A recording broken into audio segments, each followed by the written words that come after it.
This video is all about sentence objects.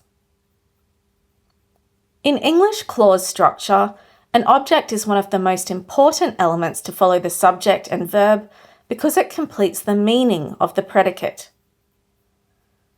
An object is typically a nominal of some kind, that is, a noun, pronoun, or noun phrase that receives the action of the verb, a transitive verb.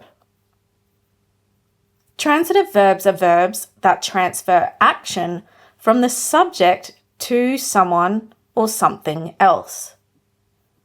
Shakespeare wrote many plays. The cat chased the mouse.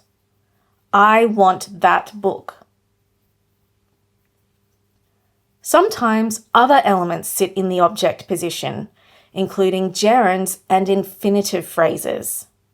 I enjoy reading. I want to read daily. In English, objects come in two varieties. Direct objects are by far the most common. They follow a transitive verb and are usually the person or thing that directly receives the action of that verb. Direct objects always answer the question what or whom after the verb. So, she read the vintage paperback. What did she read? The vintage paperback. They invited him. Whom did they invite? Him. Indirect objects are less common. They're the recipient or the beneficiary of the direct object.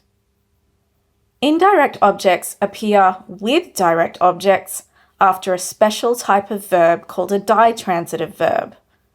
Here are some examples. He wrote his lover a poem. My manager sent me an email. You can see that the indirect object typically comes before the direct object when they both appear in a sentence. Indirect objects can often be paraphrased as prepositional phrases. He wrote a poem for his lover. My manager sent an email to me. In other languages, direct and indirect objects appear in inflected forms, often accusative and dative cases. English nouns no longer have this property, but we can see case marking when pronouns sit in object position.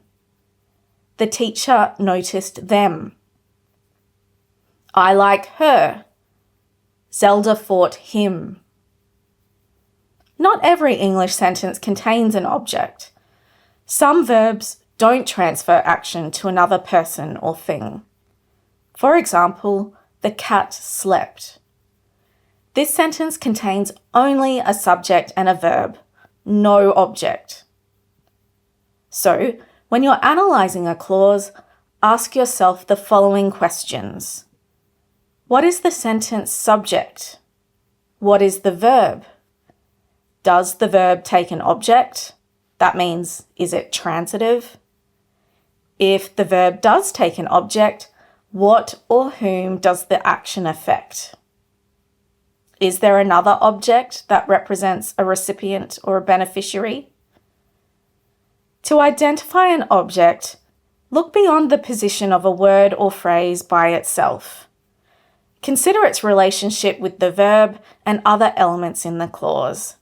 That relationship, not position alone, is what accurately tells us whether a word or phrase is functioning as an object or as something else.